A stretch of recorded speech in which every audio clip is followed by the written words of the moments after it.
Hey everyone, it's Dr. Becky, Dementia Disruptor, with tips, tricks, and potentially painful truths. All right, today's a painful truth day. There was a comment in the chat about somebody who just went through something that no family member should ever have to deal with, where their loved one is aggressive to the point where they fear for their safety. And they took them to the hospital and they hospitalized them and then sent them back home. What the fur? So, Safety is always our number one priority. We can worry about diet, and we can worry about eating, and we can worry about the memory recall and all those things, but safety is really the most important. Your safety, their safety, the safety of everybody around us.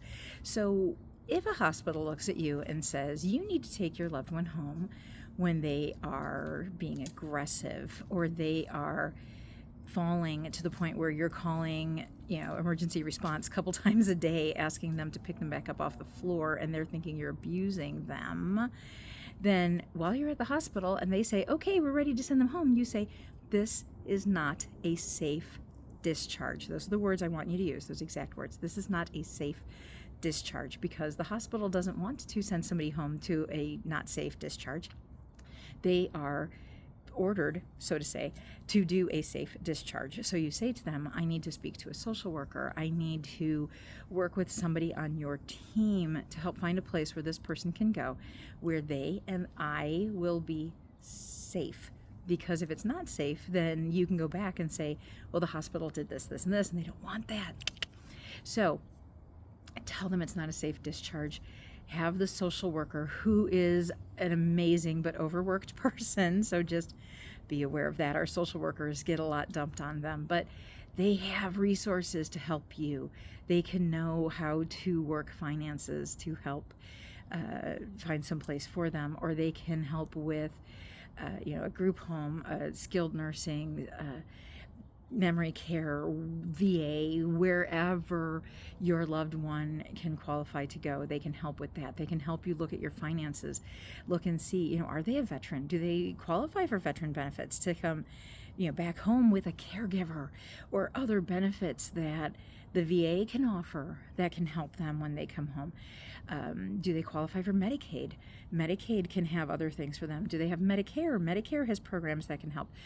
They can also help with community resources that can help you, day programs to give you a break. A lot of times you can talk to the day program. I had a gentleman who was just struggling at home, and we convinced the day program to tell him that he was a volunteer, and then he was upset that he was working so hard and not getting anything in return, so his wife slipped him $20 a week to pay him for all of his time, and he called bingo, and he sat with people who were lonely, and she got a break all day, and he was not as agitated when he got home because he had purpose during the day. So I guess my thing here is just be safe. Make sure you are safe. Look at your community resources if you're not sure about them. The Alzheimer's Association, they don't just deal with Alzheimer's, they'll help with all the things. Your local Alzheimer's Association knows about that. They have vouchers to help with respite, to give you a break so that you're safe, so that they are safe. So, and hopefully I'm not outing the person who put it in the comments, but you did put it in the comments. And I really feel bad that happened and you had no resources. And so I just want to put out there that there is help. There are resources. We just have to find them and work them in a way that works for us. All right. I know that's not as detailed and specific, but I really just wanted to get the point out of you need to be safe. Your loved one needs to be safe. There's nothing in this that says you have the right to be abused, that you have the right to be harmed in any way by somebody who claims they loved you or loved you at some point in their life, but the dementia is taking over. All right, so take care of you while taking care of them. Make sure that you are safe, and we'll share more another day, I'm sure. All right, so do the things like follow, share, put your own stories down there. I'm sure they're going to break my heart all day long, but together we'll find ways. All right, friends, be careful out there.